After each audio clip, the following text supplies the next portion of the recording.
One day in July 2017, in a high school classroom in Tokyo, Japan, a second-year boy named Tom suddenly falls to the floor in pain during class. The other students in the class are in chaos at once and rush over to check on Tom. Seeing this, the homeroom teacher, Ms. Aiko, quickly tells the class monitor to go to her office and call emergency help, then tells the other students to leave the classroom for now, to avoid a stampede, and make room for the medical staff who are coming. At first, everyone thinks Tom just suddenly feels sick, but when he is sent to the hospital for treatment, the doctor gives a shocking result, that Tom does not faint because of normal illness, but because he takes deadly cyanide. Luckily, he gets to the hospital in time and barely stays alive, but because the poisoning is very serious, Tom falls into a deep coma after he reaches the hospital, and no one knows when he can wake up. The Tokyo police then start to investigate the case and find two confusing points. First, there are 30 students in Tom's class 3, second year, when Tom falls down from poisoning. The homeroom teacher, Ms. Aiko, is teaching Old Chinese on the platform, and the other 29 students are all sitting in their own seats. And no one sees Tom take poison by himself, and no one sees anyone poison him. Also, cyanide works very fast, and signs usually appear within a few minutes. If so, how does Tom get poisoned? Second, cyanide is a deadly chemical under strict control, and normal people can hardly buy it on the market, no matter if Tom tries to kill himself with poison, or someone poisons him. Where does the poison come from? To clear up these 2 points, the police bring the other 29 students in class 3, and their homeroom teacher, Ms. Aiko, all back to the police station and plan to question each one alone. But Ms. Aiko objects to this police action. She thinks all the students are still underage, and as their homeroom teacher, she must watch over them. So when the police question each student, she must stay with them the whole time. About Aiko's request, the police cannot find a reason to refuse, so they agree. But during the next round of student questioning, Aiko keeps stopping the students' answers for many reasons. And after all that work by the police, they still get no useful clue from the students. During this time, Aiko also keeps telling the officers that Tom has been very down lately, and his health is not good, and he is likely under too much school pressure, and then kills himself with poison in a weak moment. But Officer Yuki, the top interrogator and senior policewoman on the case, does not agree with Aiko's guess. The reason is simple. Even if Tom wants to die, there is no need at all to choose to take poison in class in front of his teacher and classmates. And Aiko keeps disturbing the police questioning, as if she is hiding something on purpose. But Yuki does not keep fighting with Aiko. Early the next morning, she goes to Tom's home with a coworker, planning to ask Tom's family and check his recent condition. Tom's father is a lawyer. When Yuki and her coworker arrive, he has already gone to work. The one who receives the 2 officers is Tom's mother. She is a full-time housewife. She says that Tom used to want to be like his father and become a good lawyer, so he always studies very hard, and he also has very good grades in class. But since January this year, Tom clearly becomes less serious about study, and his grades keep falling. His health is also not very good lately. Tom's father tries to talk with his son a few times, wanting to know if he has some trouble at school, but Tom answers with silence every time. And during this time, Tom's mother is busy decorating their new house, so she rarely has time to care about her son. Tom's father worries that the boy is in his rebellious teen years, and fears that pushing him will make things worse, so he does not dare ask too much. Although Tom's mood and health are indeed strange lately, and his grades keep falling, his mother firmly says her son would never kill himself. Also, the summer vacation is coming soon. Every summer vacation, Tom's parents take him abroad for about 2 weeks.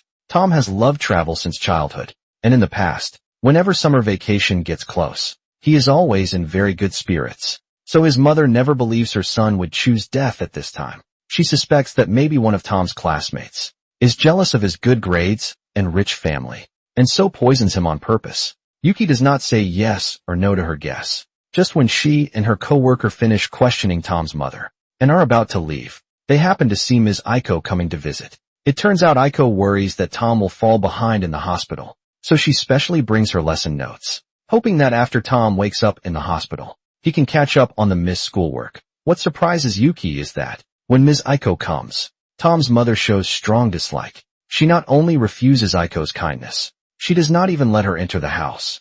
And Aiko's behavior also seems strange. She does not give the notes directly to Tom's mother, but asks to take them to Tom's room herself. But Tom's mother firmly refuses. With no other choice, Aiko unwillingly gives the notes to Tom's mother, and then turns and leaves in anger. Seeing this, Yuki quickly goes after her with her coworker, and directly asks if there is a conflict between Aiko and Tom's mother, and during the earlier police questioning, if she hides some important case information. After a short silence, Aiko admits that she indeed does not tell the full truth before. She says that before the incident, Tom once comes to talk to her, and says he suffers bullying at school and feels great pain inside. But when Aiko asks who the bully is, Tom is too scared to say the name. So Aiko guesses that Tom cannot bear the pressure of bullying, and that is why he takes poison to kill himself. Aiko hides things from the police before, and keeps stopping other students when they answer police questions, only because she worries that the principal will learn about the bullying, and that it will hurt her work at school. As for Tom's mother's attitude toward her, Aiko feels that Tom gets hurt in her class, so it is normal for his mother to blame the homeroom teacher. Yuki is not fully convinced by Aiko's words. After school that day, she takes 2 male officers, and separately asks the students of Class 3 to check Aiko's story. The students all say they never see Tom bullied at school. Also, homeroom teacher Aiko takes special care of Tom, and often calls him alone to the study room for extra lessons. It is said that the two often joke and play during those lessons, and look very close, not like teacher and student at all. Tom has Ms. Aiko protecting him, so the other students naturally do not dare bully him. There are even rumors in the class that Aiko and Tom are in a teacher-student romance. But when the students answer police questions last time, Aiko stays there the whole time, so no one dares tell the police about it. When Yuki hears this shocking news, she immediately understands Tom's mother's attitude toward Aiko, and the reason behind Aiko's strange actions. Maybe Tom's mother notices the romance between Tom and Aiko, and that is why she is so cold to Aiko. And Aiko asks to take the notes to Tom's room herself, likely because she wants to take away proof of their romance. Thinking of this, Yuki and her coworker go to Tom's home again, and carefully search Tom's room. In the end, inside Tom's old Chinese textbook, they find many sweet and unclear messages between Aiko and Tom, clearly written by both Aiko and Tom. It seems the two really do have a romance. More importantly, from the messages, Aiko has once asked Tom to break up, but Tom strongly refuses. He says that if Aiko insists on breaking up, he will make their relationship public and destroy Aiko's job and name. He even says he will kill Aiko and then kill himself for love. Aiko worries that impulsive young Tom may do something foolish, so she gives up the idea of breaking up. When Tom's mother sees these sweet messages in the book, she first looks shocked, then becomes furious. It turns out that before this, she does not know about Tom and Aiko. The reason she treats Aiko badly is that Aiko's mother is a killer. More than 20 years ago, Aiko's real father has long been dead, and Aiko's mother dates a violent man. This man not only often beats and scolds Aiko's mother, but sometimes even hits 8-year-old Aiko.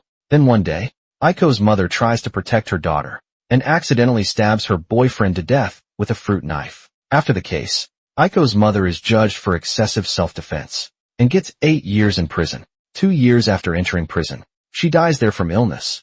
Aiko is raised by a relative, and after college, she becomes a high school teacher of Old Chinese. Tom's mother knows Aiko's past so well, because Tom's father, when he is a trainee lawyer, works on Aiko's mother's murder case. It is the first serious case he handles after becoming a lawyer, so both parents remember the case very clearly. They never expect that years later, the killer's daughter actually becomes the homeroom teacher of their son. Tom's mother is deeply frightened by this. She even goes to the school to complain to the principal, and asks the school to fire Ms. Aiko at once. But the principal strongly refuses. In the principal's eyes, her demand goes too far. Aiko's mother's criminal identity has nothing to do with Aiko herself, and Aiko has good character and works hard, so the school will never fire her for no reason. After Tom's mother fails with the principal, she finds some other parents in Aiko's class, and tells them about Aiko's past, hoping they will join her and pressure the principal to quickly remove Aiko, and at least not let the killer's daughter stay as the homeroom teacher of Class 3, second year. But the other parents all think Tom's mother is making trouble for nothing, and do not want to join her. After failing again, Tom's mother starts targeting Ms. Aiko everywhere, and often picks fights in the class group and criticizes Aiko's work. Before long, the conflict between her and Aiko grows deeper and deeper. In that case, if Tom does not poison himself, then the person most likely to poison him seems to be only Ms. Aiko. One reason for Aiko is to hide her romance with Tom, and another is to get back at Tom's troublesome mother. But the problem is, from the student's words and Aiko's own story,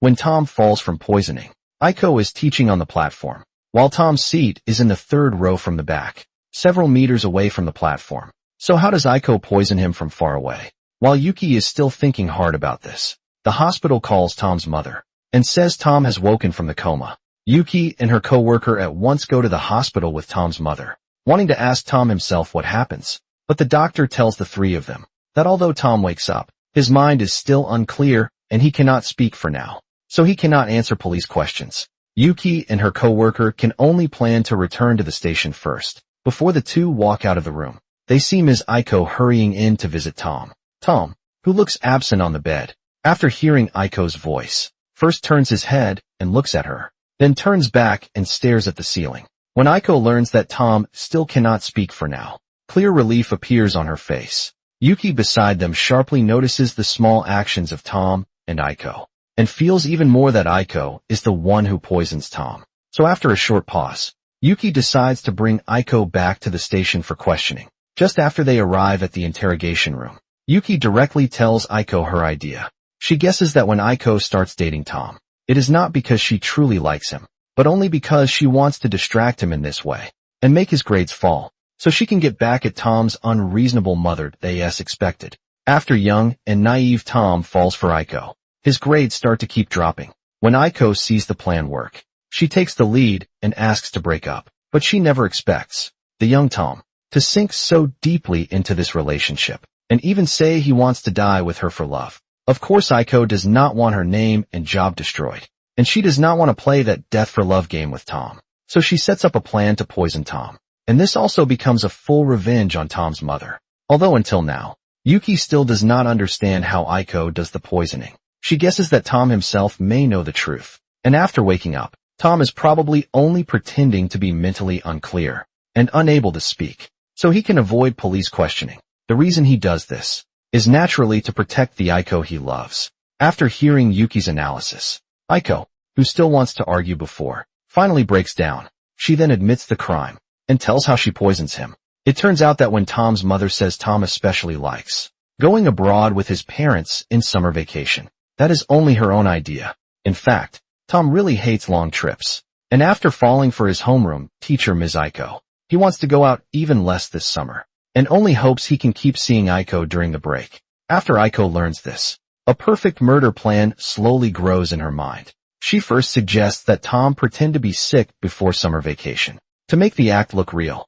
Later Aiko also suggests that Tom can pretend to faint in class and make it a big event. In this way, when summer vacation comes, his parents probably will not force their son to travel with them. Tom gladly accepts Aiko's idea and pretends to suddenly faint in class. Seeing this, Aiko, who is teaching on the platform at the time, at once uses the excuse of avoiding a stampede and making room for medical staff, and orders all the other students to leave the classroom. When all the students walk out of the room, Aiko at once takes out from the medicine bottle she carries a cyanide capsule and lies that it is a blood pressure pill that can help Tom lower his blood pressure and look sick, and tricks the pretending Tom into taking it.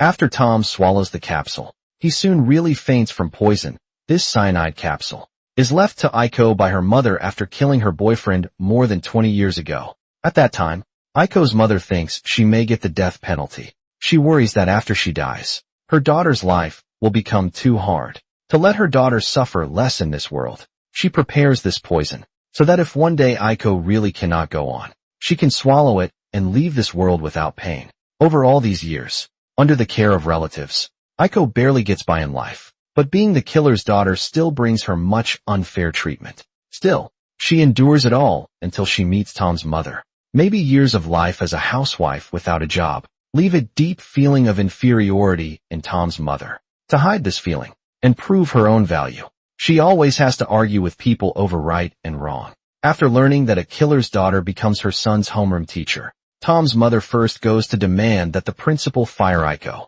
and then privately goes to find Aiko and asks Aiko to change her name, because Tom's mother's own name also has the word AI. To her, Aiko's name as a killer's daughter, sharing the same word as her own name, is a deep shame. Aiko is finally angered by Tom's mother's actions and words, and that gives her the idea to lure Tom and get revenge on his mother. But soon Tom falls deeply into this fake teacher-student romance and cannot get out, and even says he wants to die with Aiko.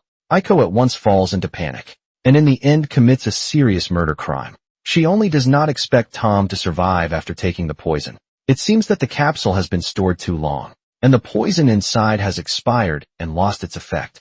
After hearing Aiko's confession, Yuki falls into deep thought. In a person's whole life, no one can truly escape their original identity. Yet some people always like to use that identity against them. Is this not a common kind of casual cruelty in life? People have different views, so why ask about one's background? This is both a kind of human character, and maybe also a standard for judging a person's understanding. This story comes from a highly rated Japanese mystery drama, the classic case, Classroom Mystery, from Emergency Interrogation Room. As a social mystery drama, the cases in this series usually do not use very complex killing tricks, but focus on surprising reasons for murder and tangled human relationships. This case is an exception.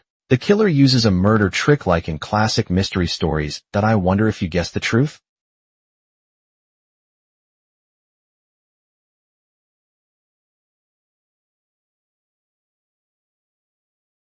Do you really know your partner? Do not answer too fast. Watch this movie first, then decide, because in the next story, before the very last moment, no one can guess the truth. It is the romance mystery film Initiation Love. The story happens in Shizuoka, Japan, in 1987. The male lead, Suzuki, is an overweight college student in his fourth year. Suzuki is honest and quiet. He never dates a girl before. On a Friday night in early July, he gets invited by a classmate to a mixer. There he meets the goddess of his dreams, Mayuko.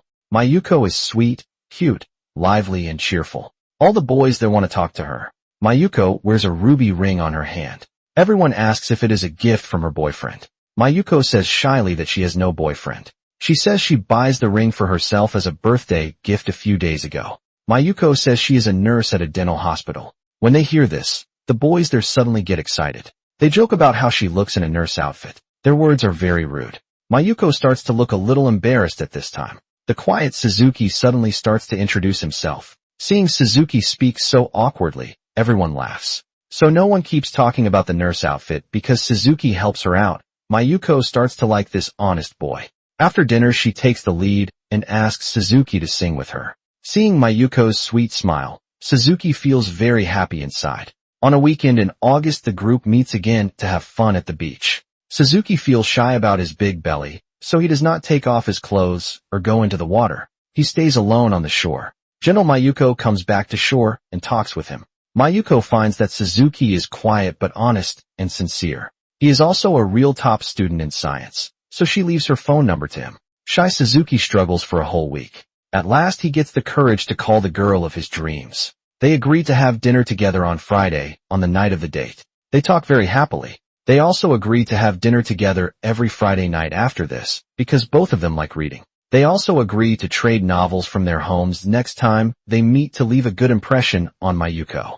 In the next week, Suzuki buys new clothes and changes his hairstyle. He even takes off his glasses after many years and changes to contact lenses. Friday night comes again. The new-looking Suzuki brings a set of his favorite novels. He comes to the restaurant they choose. This time they still talk very happily after that. They have dinner together every Friday night. Only once Mayuko cancels the date because she does not feel well. Time comes to a night in late September. Suzuki finally gets the courage to confess his love. That night the two spend the night together. After that they officially start dating.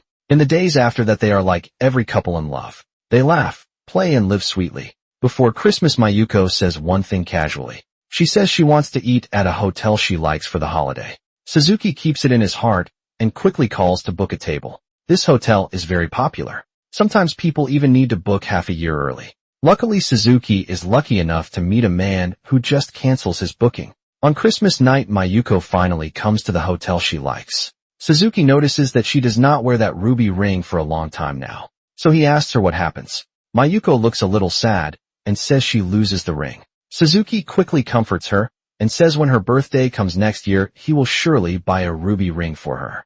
Then the two exchange Christmas gifts. Suzuki gives Mayuko a necklace. Mayuko gives Suzuki a pair of red sneakers. This is the first time overweight Suzuki gets a gift, and it is from his dream girl. He is almost too happy. Right after dinner, he cannot wait to put on the shoes. He pulls Mayuko's hand and runs to the square at the hotel entrance to show off. At this time, a passing couple whispers about them. They laugh at Suzuki and say he does not match beautiful Mayuko.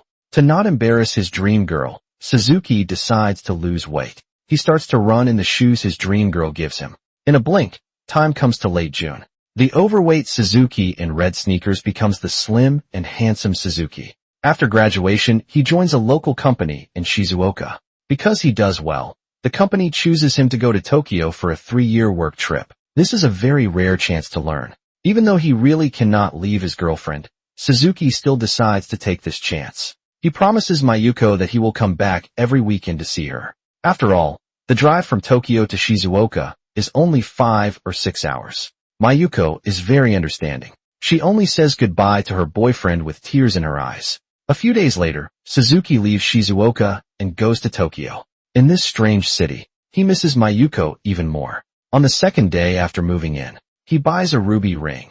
Then he drives back to Shizuoka in a hurry. It turns out that day is Mayuko's birthday, and he does not forget his promise. The two spend a wonderful night together. After that, Suzuki goes back to Tokyo and truly begins a hard, long-distance love. At the beginning, both of them feel very confident in their love. Every Saturday, Suzuki goes back to Mayuko and then returns on Sunday. Meeting once a week does not make them distant. Instead, it makes them even more close and sweet. But before long, Suzuki starts to fail to keep going. Daily overtime, weekend travel, and the high cost of going back and forth makes Suzuki very tired in body and very short of money. The hardest part is still the temptation from a beautiful coworker. Suzuki has a new coworker named Miko. She is pretty graceful and mature. She is a totally different type from lively and cute Mayuko. On his first day at work, Suzuki is already deeply impressed by her. Miko also likes the handsome Suzuki. One weekend, Miko asks him to watch a play with her, and Suzuki does not refuse. Because of this, he turns down his beach date with Mayuko. He does not go back to Mayuko until the next weekend. Mayuko tells him that she may be pregnant. Suzuki does not run away. He says on the spot that if it is true, they will marry at once. They go to the hospital for a check and find that Mayuko is really 3 months pregnant. When Suzuki hears this result, his face turns dark at once. After coming home, he sees that Mayuko buys a set of expensive hardcover novels. He loses his temper on the spot and even knocks the books to the floor. He also scolds Mayuko and says she should not spend money on such expensive things. Angry Suzuki even almost hits Mayuko. Hurt Mayuko can only cry and say sorry. Suzuki, full of rage, slams the door and leaves. After going back to Tokyo, Suzuki calls Mayuko and tells her to end the pregnancy. Mayuko does not blame him. She only cries quietly in a low voice. On a later weekend, Suzuki stays with Mayuko for the surgery. After that, their relationship slowly grows distant. The dates and reunions they once promised slowly change from once a week to once every 2 weeks. On the other side, Suzuki and Miko get closer and closer. Miko even confesses to him once. But because Mayuko still exists, Suzuki says nothing at that time. One night, Miko again tells Suzuki her love. This time, Suzuki finally admits that he has a girlfriend. Miko asks him what kind of girl she is. Suzuki answers that his girlfriend is very ordinary. Compared with Miko, she is just like a child. But she is his first love. If he breaks up easily, then he is a casual person. Suzuki then asks Miko, if he is a casual person, will she still like him? Unexpectedly, Miko does not care at all, and she gives her own big idea. She tells Suzuki that if he keeps dating someone only to not look casual, then she will instead feel that girl is very pitiful. Miko explains further. Many people think that first love is the one they are meant to be with. In fact, this is only a childish idea. The meaning of first love is often to help people see clearly that there is no such thing as fate in love. When you see this clearly, you change from a child into an adult. This is the so-called coming of age of love. Maybe Mayuko is the coming of age of Suzuki's love. Miko's strange words suddenly make Suzuki understand everything. That same night, the two walk into a love hotel and spend a wonderful night together. From then on, Suzuki and Miko officially start dating. In the days after that, Suzuki moves between his new love and old love. This weekend, he stays with Miko in Tokyo, and next weekend, he goes back to Mayuko in Shizuoka. Miko does not care that her boyfriend dates two women, but Mayuko is not that accepting. On a weekend in late October, while staying with Mayuko, Suzuki says the wrong name by accident and calls her Miko. Mayuko shakes all over and asks who Miko really is. Unexpectedly, Suzuki gets angry from shame and starts smashing things and losing his temper. He blames Mayuko for never taking the lead to visit him in Tokyo. Every time it is he who drives back with great effort. The more Suzuki talks, the angrier he gets, and he almost hits Mayuko again. Only when he sees Mayuko crying so sadly does he finally stop. Then he slams the door again and ends this love with coldness. Mayuko then gives back the ruby ring Suzuki gives her. After breaking up with Mayuko, Suzuki starts to focus on dating Miko. But this cheating man calls the wrong number after getting drunk once and reaches Mayuko on the other side of the phone. Mayuko happily calls Suzuki's name. It is as if they never break up. Suzuki suddenly starts to waver again before Christmas. Miko talks with Suzuki. She wants to take him home at Christmas to meet her parents. Only then does Suzuki remember that he originally promises Mayuko to spend the holiday at the hotel she likes. He even books the table half a year early, but now things are different. So he can only call and cancel the booking. On Christmas Day, Suzuki goes home with Miko for the holiday. Miko's parents are very happy with this future son-in-law. But that afternoon Suzuki suddenly remembers that he still does not tell Mayuko about canceling the hotel, because he worries that Mayuko may wait for him at the hotel door, and also because he still has feelings and wants to see his ex. Suzuki actually leaves Miko's family behind and drives back to Shizuoka in a hurry. When he gets there, Mayuko is really just like he expects. She stands quietly in the square at the hotel entrance and waits. Suzuki feels warm inside and runs over happily, but he crashes into a fat man and they both fall to the ground. Mayuko runs to the fat man's side instead. She asks with concern if he is okay. And this fat man looks exactly like Suzuki before losing weight. At this point the story suddenly becomes very confusing. Does Suzuki really travel back to 1 year ago? Next, the movie finally shows the truth. It turns out, Fat Suzuki and Slim Suzuki are two different people at all. They are both named Suzuki, and both are fourth-year students when they meet Mayuko. But Slim Suzuki meets Mayuko in 1986, 1 year earlier than Fat Suzuki. The movie is not told in time order at all. After Slim Suzuki appears, time goes back to June 1987. The director uses the running scenes of both men in red shoes to confuse the timeline on purpose. This makes the audience think Slim Suzuki is Fat Suzuki after losing weight. Until the last 5 minutes the director uses a timeline to sort out and show the whole truth. It turns out that in April 1986, Mayuko and the handsome Slim Suzuki fall in love at first sight at a mixer, and they soon start dating. By July 1987, after Slim Suzuki graduates, he is sent to Tokyo for work. Lonely Mayuko then meets Fat Suzuki at a mixer, and she begins her plan to keep him as a backup in the days after that. Mayuko, who looks pure and harmless, is actually very clever all along. She plays with both men in her hands. On work days, she dates Fat Suzuki, and on weekends, she has fun with Slim Suzuki. Do you remember that once Mayuko feels sick and cancels her Friday date with Fat Suzuki? That is because she is going for an abortion on the weekend, so she is in no mood for a date. Later, when Slim Suzuki officially starts dating Miko in Tokyo, Mayuko also officially starts dating Fat Suzuki in Shizuoka. This messy four-way relationship keeps going until late October 1987, when Slim Suzuki and Mayuko break up. After that, Slim Suzuki still cannot forget Mayuko. On Christmas Day, he runs into Fat Suzuki. The strange relationship of the three finally comes to light. The movie sets many small details before and after to leave clues for the mystery. For example, the expensive set of novels that Slim Suzuki blames Mayuko for buying is actually brought to Mayuko by Fat Suzuki from his home. Another example is the wrong call Slim Suzuki makes after the breakup. On the phone, Mayuko still happily calls Suzuki's name. In fact, she is calling Fat Suzuki, and the hotel booking that Fat Suzuki gets before Christmas is exactly the booking that Slim Suzuki cancels. Initiation Love uses a narrative trick to create a huge false picture for the audience. Only in the shocking twist in the last 5 minutes do viewers suddenly understand. It turns out there is no worse cheater, only an even worse one. Mayuko, who always looks weak and pitiful through the whole movie, is the biggest player in this messy love story full of bad men and bad women. That is all for this episode. Friends who like mystery films, do not forget to like and subscribe. See you next time.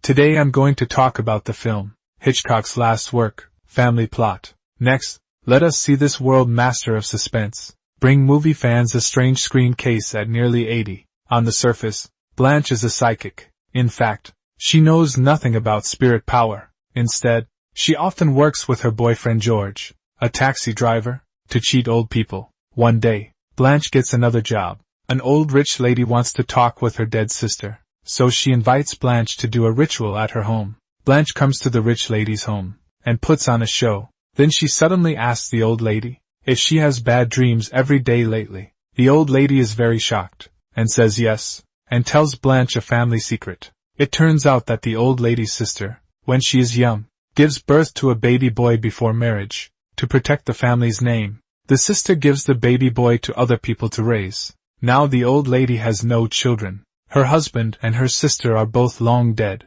She hopes to find her sister's son, that is, her nephew, to inherit the family money. If Blanche is willing to help, after it is done, she can pay $10,000 as reward. At that time, this is a huge amount of money. Blanche accepts the old lady's request at once. After leaving the rich lady's house, Blanche gets into her boyfriend George's taxi. George has been waiting for her at the door. The reason Blanche knows the old lady has bad dreams every day is also because George learns it from the old lady's family doctor. This young couple works together like this, and often cheats old people out of money. Now there is a big job worth $10,000, so of course they will not give it up. When Blanche talks with the old lady just now, she learns that a driver in the house may know the truth, but after asking around, she learns the driver dies many years ago. But this still cannot stop George. He quickly finds the driver's daughter, who works in a department store. George pretends to be a lawyer, and gets an important clue from the driver's daughter.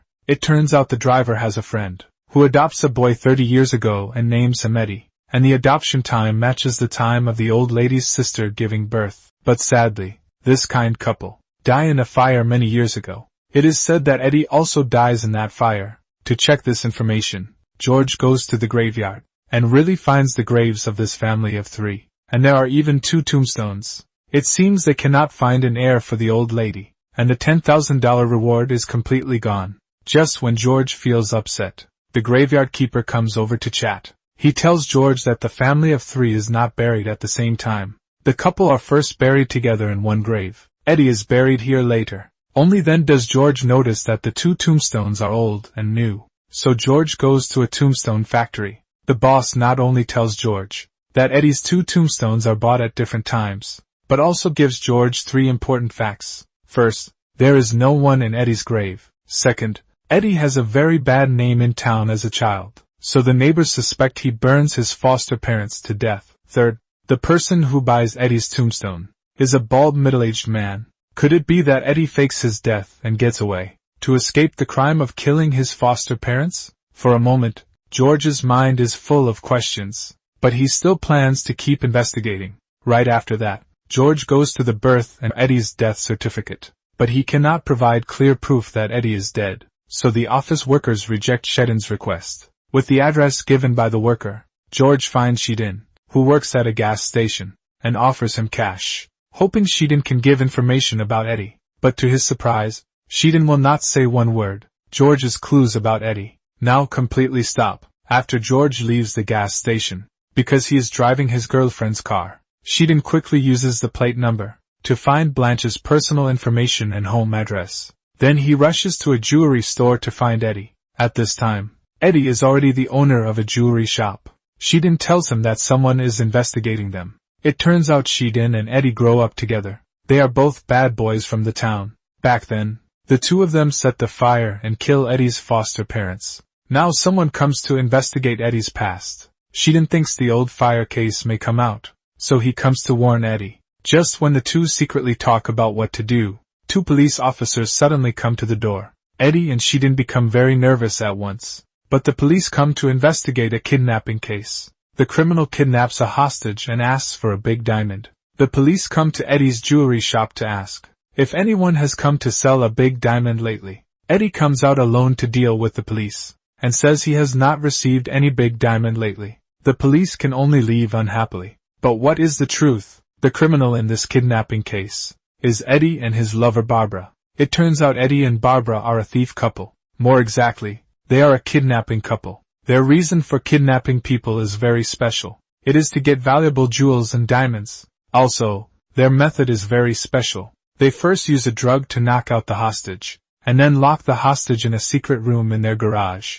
After the hostage's family agrees to the terms, Barbara dresses up and takes the jewels or diamond. Eddie then gives the hostage another shot, and throws the hostage into the wild. After the hostage wakes up, Eddie and Barbara are already gone, and from beginning to end, the hostage and the family cannot see Eddie and Barbara's real faces, so they cannot give useful clues to the police. So until now, Eddie and Barbara never fail. The story keeps going. After politely sending the police away, Eddie goes back to the office, and finds that Shedin has already jumped out the window and run away. It seems this guy thinks the police come for the fire case, but he leaves Blanche's address for Eddie. Soon, Eddie and Barbara drive to a place near Blanche's home, and find Blanche and George arguing at the door. The two mention Eddie's name, and also talk about a big reward. Eddie thinks the two are investigating the fire case, and want to get the police reward. He decides to find a chance to kill them both. On the other side, Blanche and George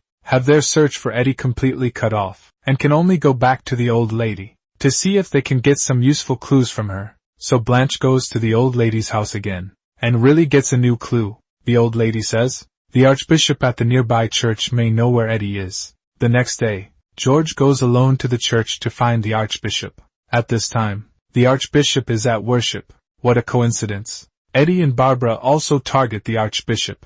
It turns out there is a valuable diamond in this church. At this time, they are hiding in the church, and they are already in disguise, ready to kidnap the archbishop and get this diamond. Soon, Barbara pretends to fall down. When the archbishop comes to help her, Eddie comes over and gives the archbishop a shot. Just like this, in front of everyone, the two drive away with the archbishop, leaving a group of shocked believers. During the kidnapping of the archbishop, Eddie notices that George is also in the church. He decides to have Shedin get rid of this trouble soon. Not long after, Blanche and George get a call from Shedin. He says he knows where Eddie is, and asks them to meet at a restaurant halfway up the hill. When Blanche and George hear someone knows where Eddie is, they get very excited and hurry to the restaurant. But after waiting a long time, the caller never comes. Thinking they are fooled, they can only drive away unhappily. What they do not expect is that the car brakes suddenly fail. The two drive on the mountain road, trying to avoid crashes, and finally rush off the slope. Luckily they are fine, only badly scared. After Blanche and George crawl out of the car, they can only walk down the hill. At this time, Shedin drives over and asks them to get in. When George sees Shedin at this time, he feels something is wrong, and suspects Shedin breaks his brakes. So he refuses to get in, and Shedin has to drive away alone. But what no one expects is that after not going far, he suddenly turns the car around and charges at Blanche and George. But a car coming from the front gets in the way by accident. Shedin cannot avoid it, and drives straight off the cliff. The car is destroyed, and he dies. Soon, Eddie gets the news that Shedin fails. He decides that after getting the church diamond and freeing the archbishop, he will kill Blanche and George himself. A few days later, at Shedin's funeral, George finds Shedin's wife, and asks about Eddie. Shedin's wife then gives George the address of Eddie's jewelry shop. After returning home, George tells Blanche this information. But today he has to work a shift at the taxi company. Otherwise, before he gets the reward, he will lose his taxi driver job. With no choice, Blanche has to go find Eddie alone. Then Blanche follows the address, and finds the jewelry shop at dusk. But Eddie is not there, so Blanche starts acting, and gets Eddie's home address from the saleswoman. Next, Blanche stops by the taxi company, wanting George to go with her to Eddie's home. After all, it is late, but George is not at the company. Blanche can only ask George's coworker to pass him a message, and leaves Eddie's home address. Then she drives to Eddie's home alone. On the other side, Eddie and his lover Barbara are carrying out the deal with the archbishop. They first give the archbishop a shot, and make him faint again. Just then, the doorbell suddenly rings. Barbara looks through the peephole, and sees Blanche standing outside, thinking she is here to investigate the fire case again. There is still a hostage in the house, so of course they cannot open the door. The two inside quickly carry the archbishop to the car. Blanche outside thinks no one is home, She puts a note into the door crack and turns to leave, but when Eddie and Barbara put the Archbishop into the back seat and open the garage door to go to the deal, they suddenly see Blanche standing at the garage door. It turns out Blanche's car is parked right in front of the garage. This moment is just too much of a coincidence. When Blanche sees Eddie is actually home, she quickly walks up warmly and tells Eddie why she comes, saying an old rich lady wants him to inherit her money. When Eddie hears this, he is a little confused. Just then, the unconscious Archbishop in the back seat suddenly lets his head hang out of the car door. When Blanche sees this, she feels at once that something is wrong, and quickly gets ready to run. But the garage door has already been closed by Eddie. Soon, Eddie and Barbara move fast, and give Blanche a shot too, and lock her in the secret room. Then the two drive off with the Archbishop to trade for the diamond. Not long after Eddie and his lover leave, George follows the message left by Blanche, and comes to Eddie's house. He first sees Blanche's car parked outside, and then finds Blanche's note in the door crack. But he cannot see Blanche anywhere. George starts to feel something is wrong. He walks around outside for a long time, and finally pries open the air window of Eddie's garage and climbs in. After entering the garage, George finds Blanche's bag, and there is blood on it. He quickly searches all over the house. Just then, Eddie and Barbara have already come back from the deal. George quickly hides himself. He hears Eddie plans to kill Blanche and dump her body, and then make it look like a suicide. George is a little scared, and quietly follows Eddie. In the dark, he sees Eddie open the door of the secret room. After Eddie takes the tools from the secret room into the garage, George quickly runs into the secret room and wakes Blanche up. What he does not expect is that Blanche is only pretending to be out, so the two quickly make a small plan. When Eddie and Barbara come back to the secret room again, and get ready to carry Blanche to the car, Blanche suddenly lets out a loud scream. Eddie and Barbara are scared and lose their heads. Blanche takes the chance to run out of the secret room. George, hiding outside the door, immediately shuts the secret room door, and locks it. Outside the secret room, Blanche and George happily hold each other. Although they do not find an heir for the old rich lady, the $10,000 reward is gone, but they catch a kidnapping couple, and can go to the police to get the reward. But just then, Blanche suddenly looks absent-minded, as if a ghost enters her, and she walks up the stairs in a daze. Then she points at a crystal lamp, and on it, there is a huge diamond hidden. George becomes very excited. He thinks Blanche really has spirit power now, and quickly runs into the room to call the police. Just then, Blanche suddenly smiles, and slowly moves her eyes to the camera, and throws a flirtatious look at the audience. The movie ends here. As for whether Blanche really can speak with spirits, or she only plays a small trick, but one thing is certain. This is Hitchcock using the people in the film, to all the viewers who love him, to say a final goodbye. Family plot is very complex in story design, but its mystery feeling is not as strong as Vertigo or Dial M for Murder, and other Hitchcock classics. But this is still a very careful work. Eddie and Barbara are always in the open in the film, while George and Blanche are always in the dark. This unequal information between the characters really creates a lot of suspense and tension. And this is exactly what Hitchcock does best. If you want to watch more mystery movies, welcome to subscribe to my channel.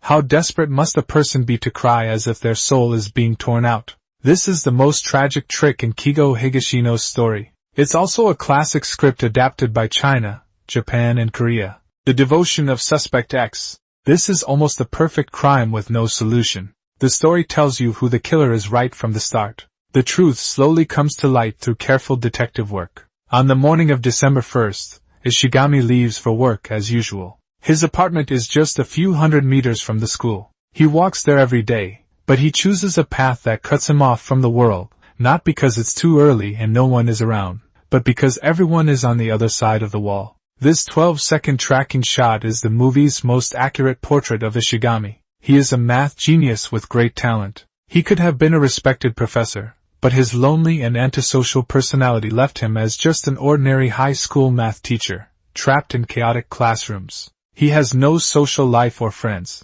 His days are dull and repetitive. If homeless people are outcast, forgotten by the world, then Ishigami is someone who chose to leave the world behind. Or perhaps his world is only about math. At the end of the blue plastic shelter, Ishigami sees that man again, the one who has been coming here for several days. This is the most important clue in the whole movie. The man's clothes look clean and neat, but his eyes show the same confusion as the homeless man. There's no way forward beyond the wall. This side will soon become his home, near the school. Ishigami goes to the same restaurant every day. He always orders the same lunchbox. The shop owner, Yasuko Hanaka, is a divorced single mom with a daughter. She's also Ishigami's neighbor. She looks plain but still charming. She's very thankful to Ishigami for coming every day, so she sometimes chats with him. She says the weather is getting colder. Ishigami quietly agrees it's cold. She warmly invites customers inside. Ishigami tries to reply, but new customers interrupt him shyly. He leaves awkwardly. If a man visits the same shop daily, either the food is really good or the shop owner is really pretty. That night Yasuko is cooking at home. The doorbell suddenly rings. She thinks her daughter forgot the keys. It's her ex-husband Shinji Togashi. He's a complete jerk. He keeps coming to bother her. He pretends to change and begs to get back together, but he just wants money. Yasuko once asked the police for help, but they never solved the problem completely. She tells Togashi to leave, but he threatens her about the lunch shop.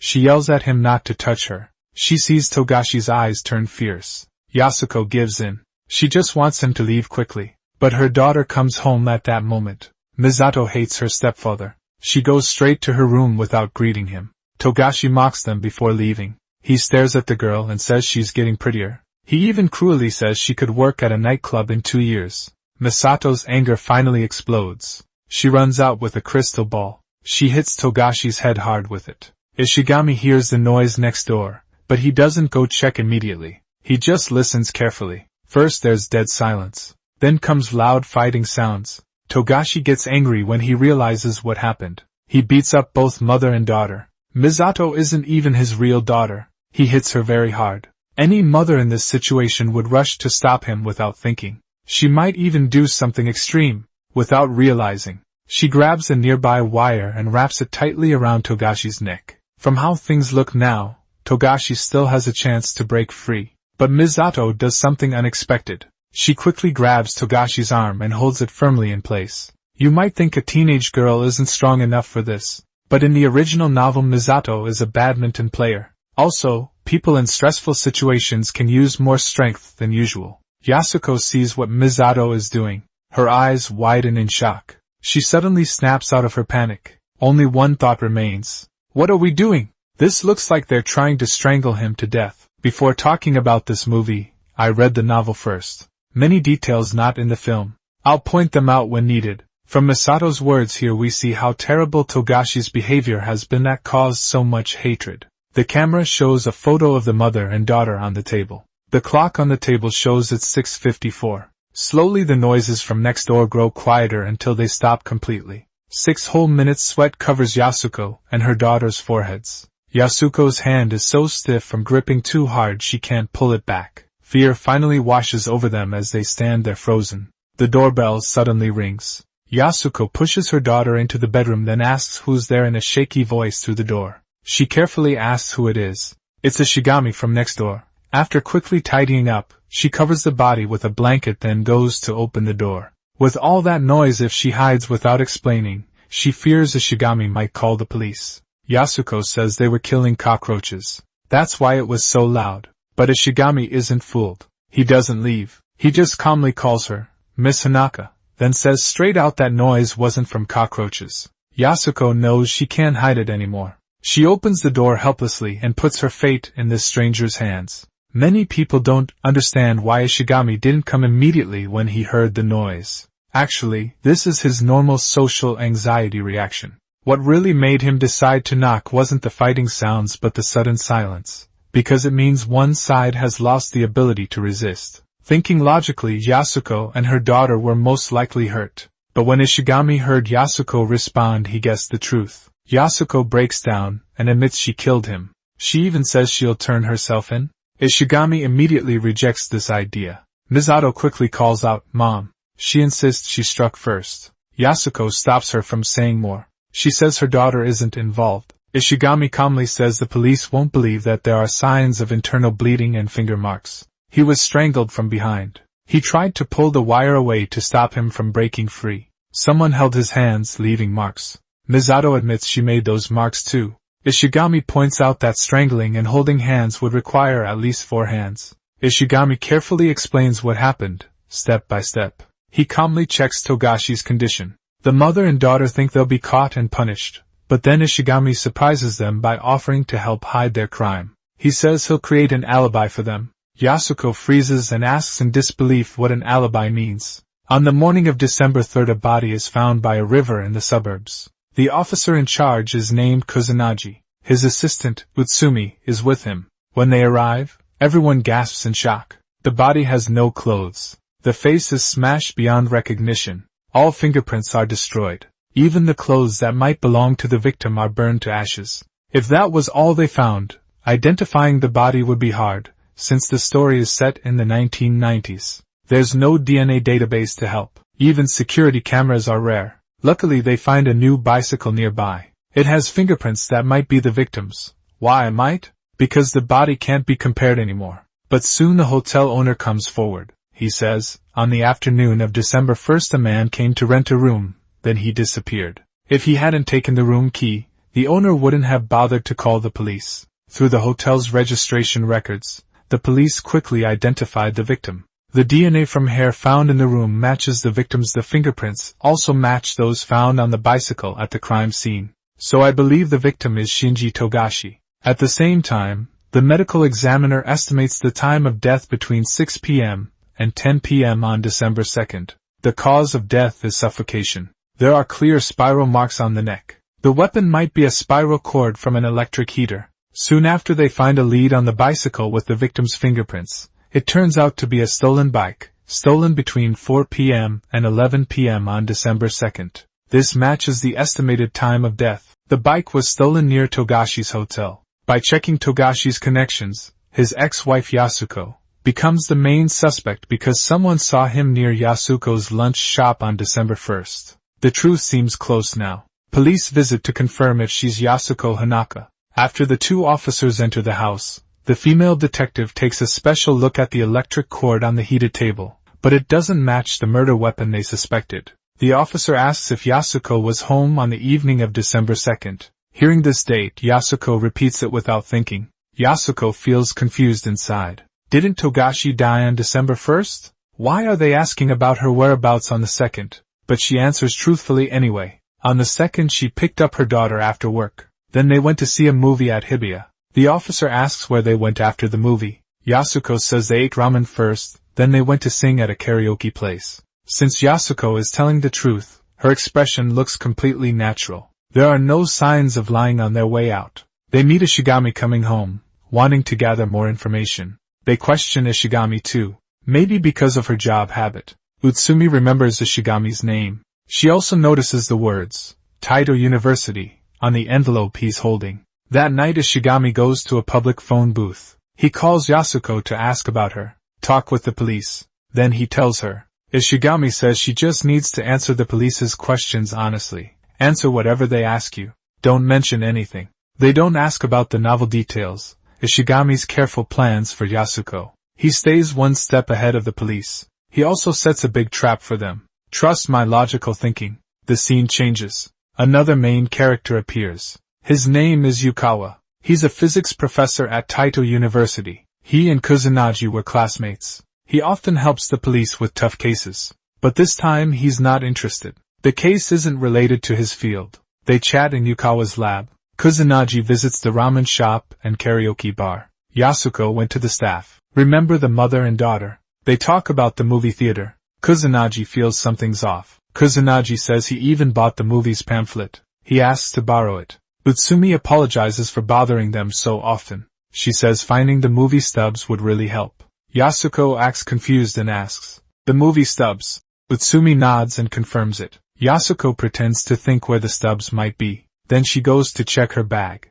Utsumi accidentally notices 2 tickets tucked inside the movie poster. Yukawa says meaningfully, "If this woman is the killer, she must be a tough opponent, because she didn't show the movie tickets herself. She let you find them on purpose. It looks like an accident, but it's actually carefully planned." Yukawa suddenly mentions their alumni living next to the suspect. He studied science. Maybe he knows him, but Yukawa coldly says, "That's your business, let's go." Kusanagi adds. That person seems to be called Ishigami, Utsumi confirms. Beside him, hearing the name Ishigami, Yukawa freezes. Utsumi quickly calls out, Professor. Yukawa asks immediately, Tetsuya Ishigami. Kusanagi asks back, do you know him? Ishigami's name makes Yukawa interested again. He gives this alumni very high praise. He even says Ishigami is a once-in-a-century genius. Through Yukawa's description we find the reason why Ishigami's talent went unnoticed. Meanwhile Ishigami still uses a public phone to give Yasuko instructions. Yasuko suddenly voices her doubt. Why take such big risks to help me? Ishigami answers lightly. He simply says he's used to eating her lunch boxes. If he can have them one day, that would be the real pity. One won't say the truth, one refuses to speak, the other is completely confused. But the hardest thing to hide in this world is not evidence at a crime scene, it's the true feelings in someone's heart. In certain situations you just can't hide them. The turning point comes when Yukawa visits Ishigami. They haven't seen each other in over 10 years, but they recognize each other immediately. Yukawa notes that Ishigami is still lost in the world of math, with research even more thorough than university professors. Yukawa isn't visiting because he suspects Ishigami is involved in the case. He just wants to see his old friend. But Ishigami acts very cautious. He hesitates when picking up chopsticks. Some are from Yasuko's shop. He doesn't want to cause trouble at this sensitive time. Yukawa, however, hides nothing. He explains honestly how he found Ishigami. They laugh and reminisce about the past. They drink late into the night. Then Yukawa shows Ishigami a counterproof for the Riemann hypothesis. He asks Ishigami to check if it's correct. Ishigami's eyes light up at the problem. He starts calculating without noticing anything else. When Ishigami looks up again, Yukawa is already asleep. Ishigami opens a closet and takes out a blanket. He accidentally pulls out the wire used to strangle Togashi. Such dangerous evidence. Why didn't he destroy it sooner? We only understand at the end. From the start he prepared for the worst, keeping key evidence. It's proof of his plan to sacrifice himself. The next morning when Yukawa wakes up, Ishigami is still sitting in his chair. He already solved the Riemann hypothesis test. It only took him 6 hours. Yukawa smiles with relief. Ishigami is still that math-obsessed genius, still that once-in-a-century talent. Later they go out together, walking along Ishigami's usual riverside path, chatting about everything around them. Yukawa thinks this commute route is interesting. Ishigami says nothing ever changes here. Ishigami says people live like clockwork. But Yukawa thinks when people break free from clocks they actually become more regular. This talk is another important clue. It seems unrelated to the case but later becomes key to solving it. There's also a creepy detail here. Left shows Ishigami walking alone to work, right shows him walking with Yukawa. Now both scenes last exactly 12 seconds. It's the same place at the same time, except for Yukawa being there. Now everyone else moves like clock hands, as if repeating their second lap exactly like the first one. When they reach the end of the blue plastic shelter, the scene stops at that cold bench again. Something seems missing, but it doesn't seem to change anything like air. No one notices. If you figure it out now, your scalp should be tingling when they part ways. Ishigami suddenly says to Yukawa. He sighs, saying he envies Yukawa. After all these years Yukawa still looks so young, not like him. His hair has turned white. His skin is getting loose. It sounds like regret about aging. But Yukawa finds it strange because in his memory this math-obsessed guy never cared about his looks before. Curious about this, he visits Ishigami again days later. Ishigami asks what's wrong. First Yukawa says he was thinking about lunch, then suddenly remembered Ishigami's favorite bento shop.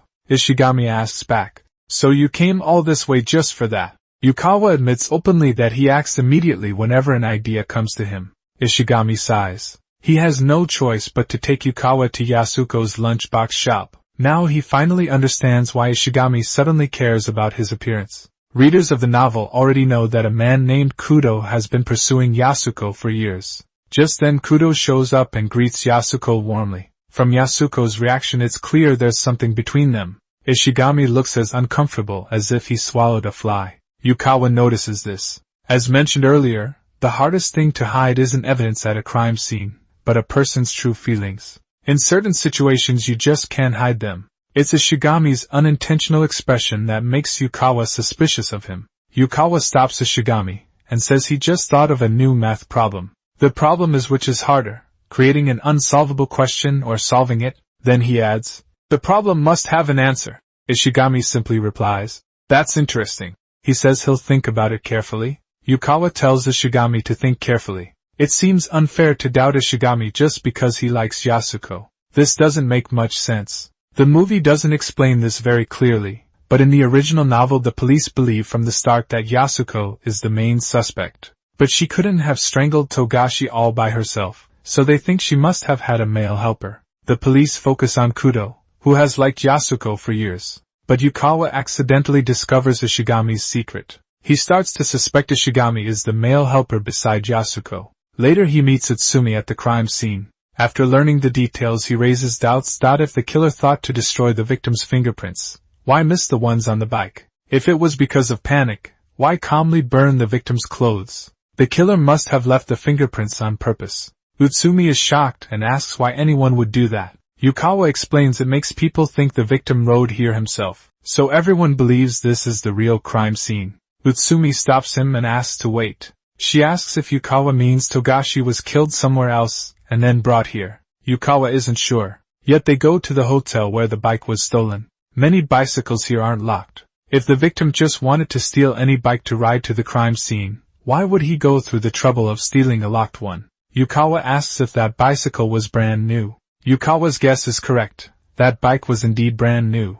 This was a detail the police never noticed. According to Yukawa's reasoning, the bike thief wasn't the victim but the killer. He wanted the bike owner to report it, so police would wrongly think the victim stole it near the hotel and rode it to the crime scene. This would hide the body dumping theory. Just as they're getting closer to the truth, Utsumi gets a call from the police station. Misato remembers meeting a classmate at the cinema around 7 p.m. before the movie started, at the concession stand. They confirmed this with the classmate too. During the time Togashi was killed, Yasuko and Misato were at Hibiya Theater. Hearing this, Yukawa freezes in shock. He can't believe it, all their previous investigations were based on Yasuko being the killer. Now Yasuko's alibi is completely confirmed. Then she is no longer a suspect. Yukawa feels very confused now, but the police change their investigation direction. They find out Togashi owed huge gambling debts before he died. He had problems with many casinos. Someone even put a hit out on him.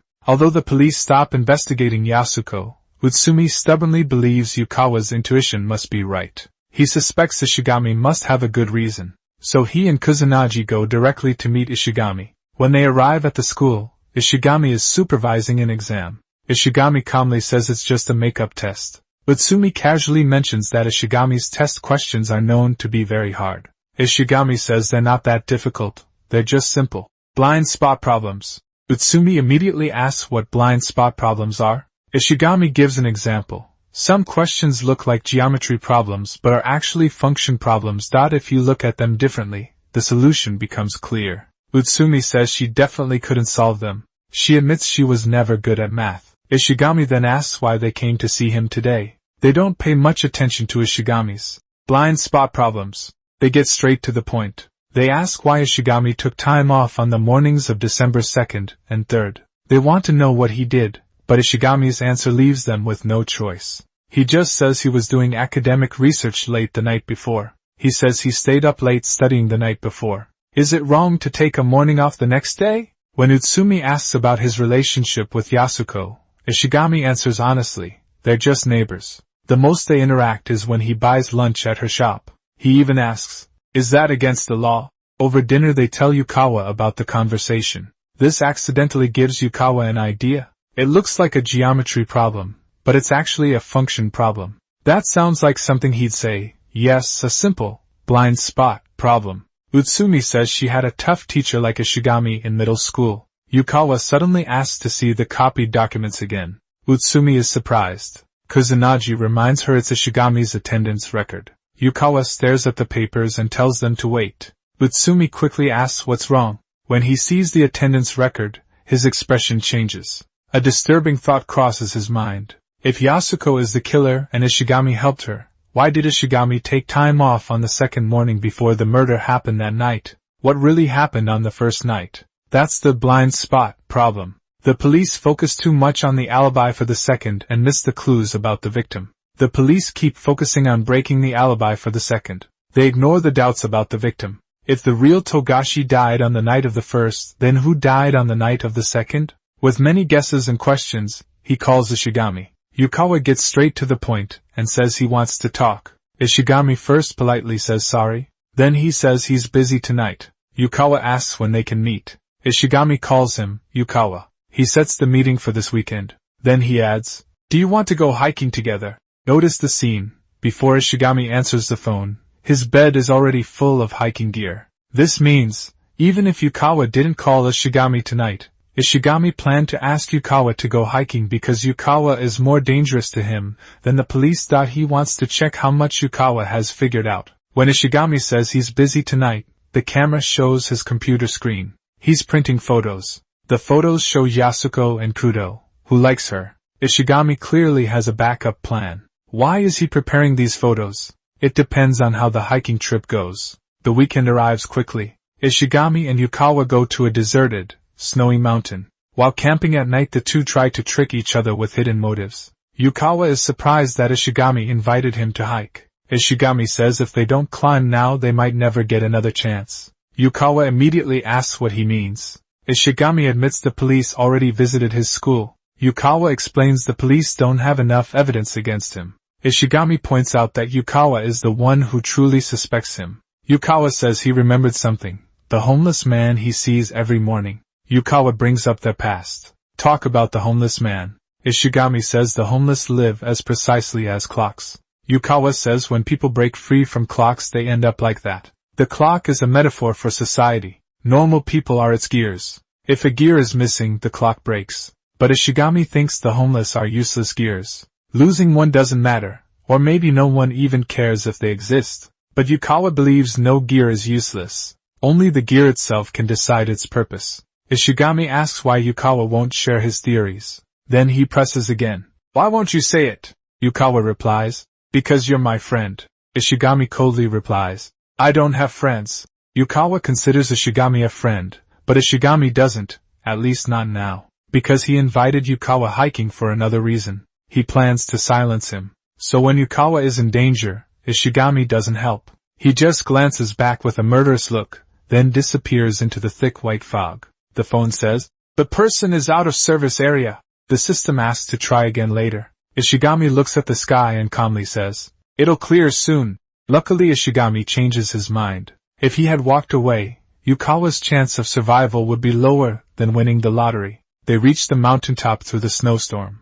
Ishigami says something mysterious again. He tells Yukawa, even if the truth is uncovered, no one will be happy because of it, forget it. Earlier Ishigami made two plans. Silencing Yukawa was one. The other was ready before the hike. The movie doesn't show much about Yasuko and Kudo's story, but in the novel they meet often. At first Ishigami doesn't care. But after noticing Yukawa's suspicions he starts secretly following Yasuko and Kudo. He even takes many photos of them. He even sends Kudo an anonymous letter. Just 2 short sentences, but they're full of jealousy and threats. The letter warns Kudo to stay away from Yasuko Hanaka. It says a man like him could never make her happy. Yasuko feels a chill down her spine, out of the frying pan into the fire. The letter isn't signed, but the first person Yasuko thinks of is Ishigami. At home she seems distracted. Misato suddenly asks her if she went to see that person.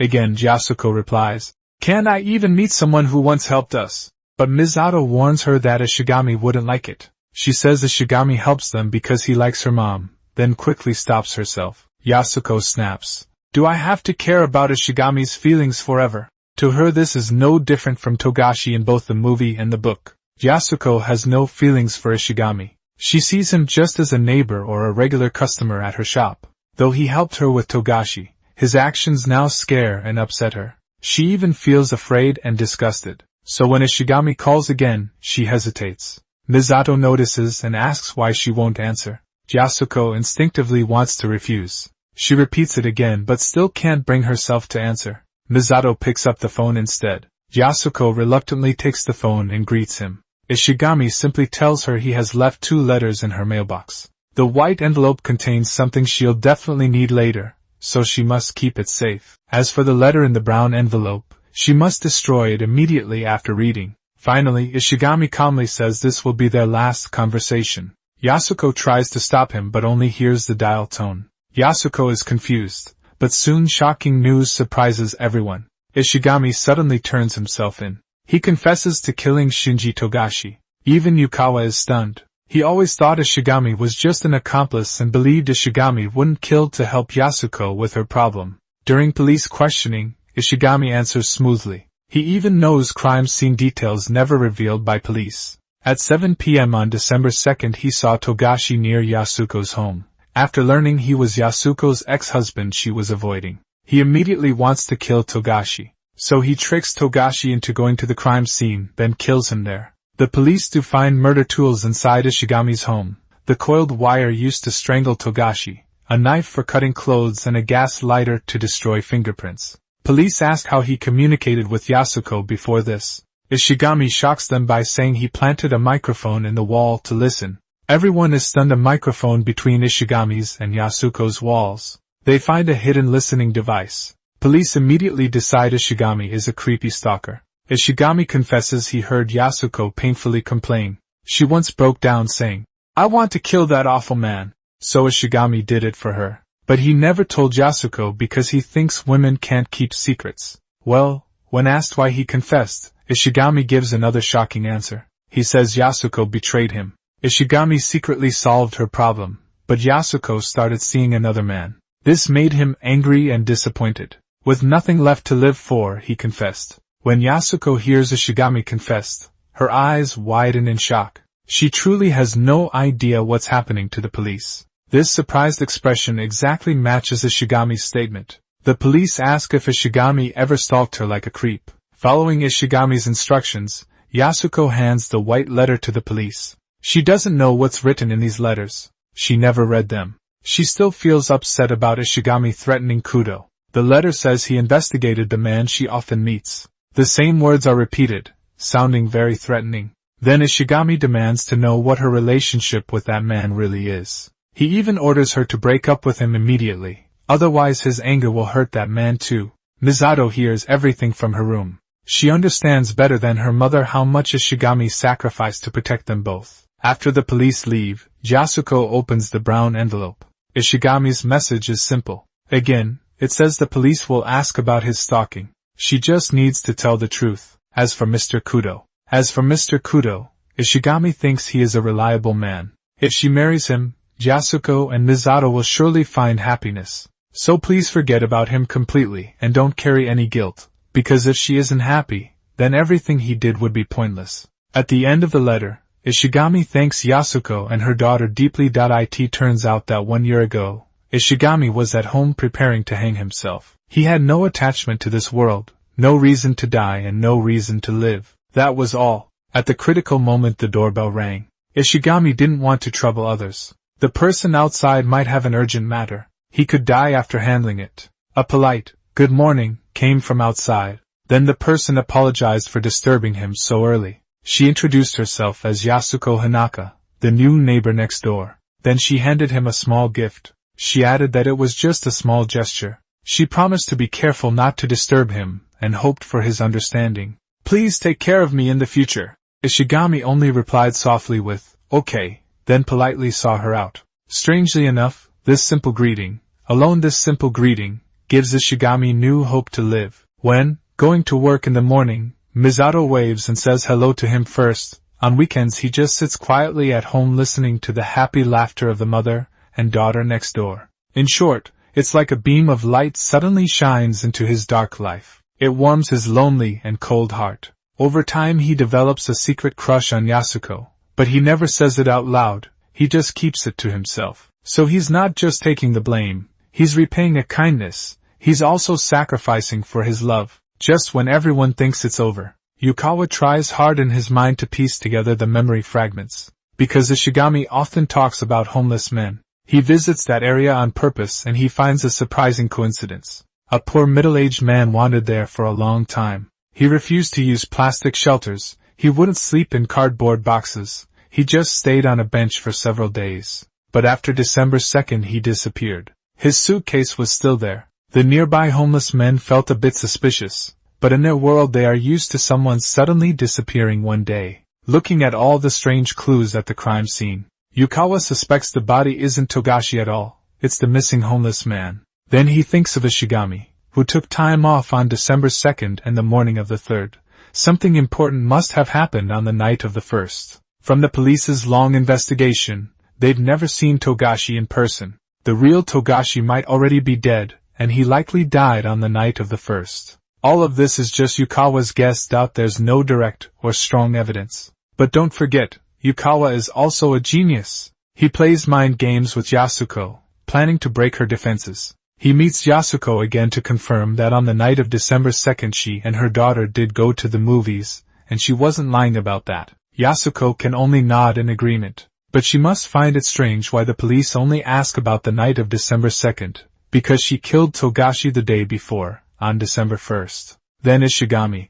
Yukawa shares all his guesses with Yasuko. In the novel it's described like this: Yasuko sits frozen in her chair. Yasuko sits frozen in her chair. Yukawa's words crash down on her. The truth is shocking. It's too heavy. It almost breaks her heart. But she still can't believe it, or rather she refuses to believe it. She can't accept that Ishigami would sacrifice so much. She can't believe he ruined his life just for an ordinary middle-aged woman like her. He threw away his whole future. Yasuko isn't strong enough to handle this truth. This is exactly what Yukawa wanted. He bets her guilt will force her to confess. Her deep shame will make her turn herself in. But he says he won't tell the police. It's all just guesses, without proof. Yasuko must choose her own path now. Honestly, Yukawa's plan is cruel. No matter what Yasuko chooses, the price will be unbearable. Either her body or her soul will be trapped. Days later, Yasuko still hasn't confessed. Jail officers come to take someone away.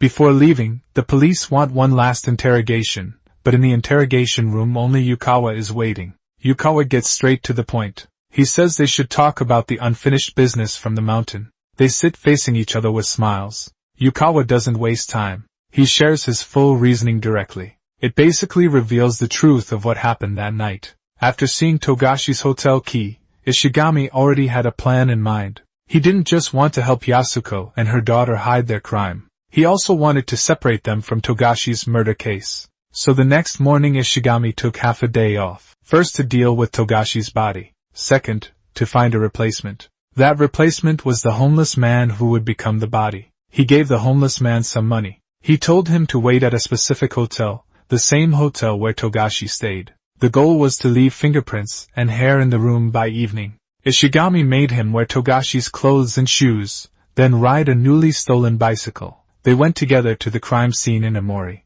Ishigami strangled him when he wasn't looking, to make Yasuko and her daughter think the dead man was Togashi. Ishigami used the same weapon and the same method. This was also a way to protect them in a twisted way. Then he picks up a rock. He completely disfigures the homeless man's face. He burns the fingerprints with a lighter. He cuts the clothes with a knife. He throws everything into a barrel and burns it. Finally, he leaves the bike with fingerprints here. This is to trick the police. While Ishigami commits the crime, Yasuko and her daughter follow his plan. They are watching a movie. This creates a seemingly weak but unbreakable alibi. When the police suspect Yasuko, the more they try to break the alibi, the less suspicious she seems, until she is finally cleared. Yukawa sighs bitterly. This way you perfectly protect the one you love. An assumption only becomes fact when proven.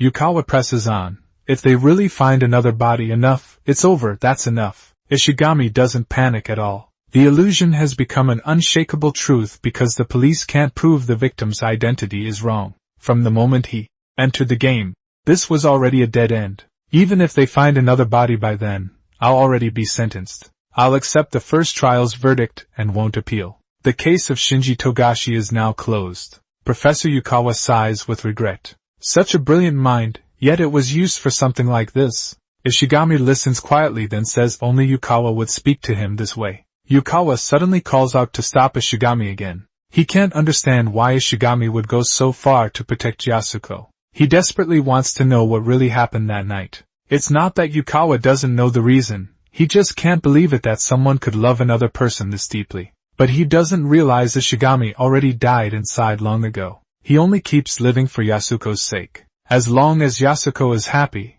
everything he's done is worth it. But Ishigami never imagined fate would play such a cruel joke on him. Yasuko breaks down screaming, "Mr. Ishigami, Through tears she asks why he would go this far for her. How can only we be happy? That's impossible. I must atone too. I should face punishment, together with Mr. Ishigami. Mr. Ishigami, I'm sorry. Ishigami howls like a wounded animal. Kusanagi thinks he might literally tear his soul apart, but from another perspective she finds comfort. Living with guilt while enjoying happiness is its own torture and perhaps another form of atonement. Ishigami gave everything to protect the woman he loved.